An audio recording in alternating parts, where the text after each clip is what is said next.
Well, we can have a chat to someone who just missed out on England's Six Nations squad. Zach Mercer's on the line. How are you, mate? What's going on, guys? You all right? Zach, good to have you back, buddy. Let's just talk about it then, because you played in the autumn, as we know, because we had you on the phone. How disappointed this time round not to make the squad? What's Eddie said? Yeah, obviously disappointed, but to be fair, I was injured for a couple of weeks and that, and I had a good chat with Eddie. Pretty much told me that I'm third choice behind Billy and Nathan, so for me, I just got to keep working hard to try and get up the pecking order a little bit, but that just comes from playing with Bath, and to be honest, yeah, I'm enjoying my rugby at the moment, but obviously I'd love to be in Portugal, but all I could do is keep working hard. And on that, you've obviously just talked about being a number 8 there, and you can play 6 as well. You do it for Bath at times. Has he mentioned that at all, about looking at you as a 6 as well as an 8 option?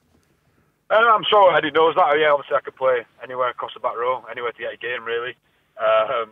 But no, I'm sure Eddie knows that, and obviously he sees me as a bit of an 8, but I'm very open to play different positions. And have you been in touch with any of the boys out in Portugal? Have they said how training is? How's it going? Is Farrell fit? You got any news for us? No, I got no news. I've only spoken to Joe, really, Big Fiji.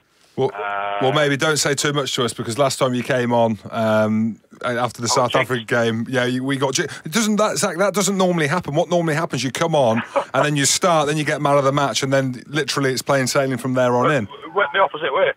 It did. What did Big Joe say then? Because he's been out injured for a while as well, hasn't he? Yeah, Joe's just working hard to get back fit. I don't really know his crack.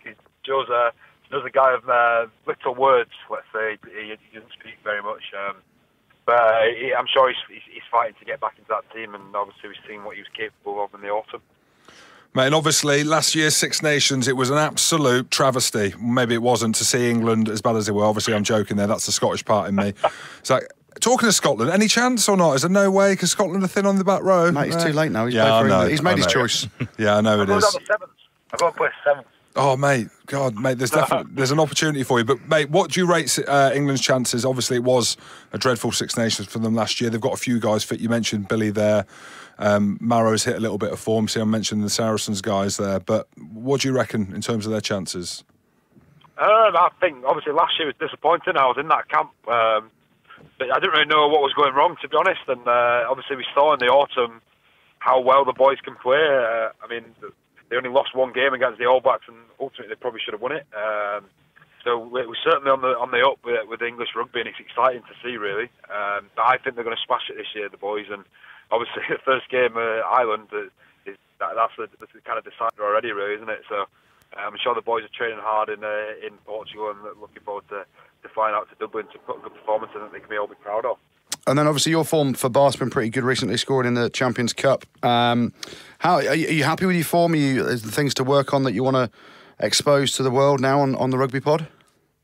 Yeah, obviously I was injured for a bit, and I kind of went out of form a little bit, and I've had a run of games now, and I feel like I'm getting back to my old self a little bit. But for me, it's just constantly working on my fitness aspect of it, and not trying to get bigger, but trying to get a bit more powerful and stronger, and try and get these noodle arms a little bit bigger, to be honest. Jim can't mate, nothing wrong with them, mate. Nothing wrong with having noodle arms, mate. That's all right. I try and say that, mate, but for some reason the S&C staff don't approve.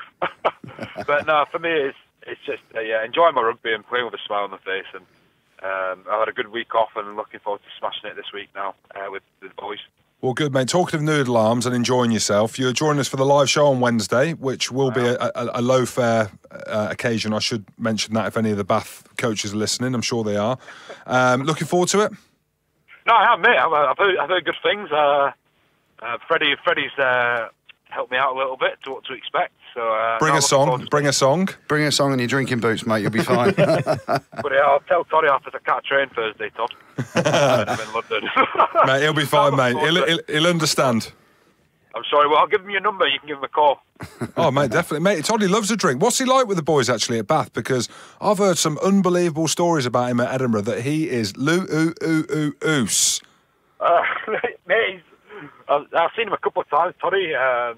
He's a well-respected bloke, Toddy, and I've got a lot of time for him. And I'm not too sure what he's like on I can't possibly comment on what he's like on the night out, but... You said a hero, an absolute hero. Well, you can tell us more on Wednesday, Zach. Yeah, sounds good. Thank you very much for joining us, mate. We'll Cheers, see. guys.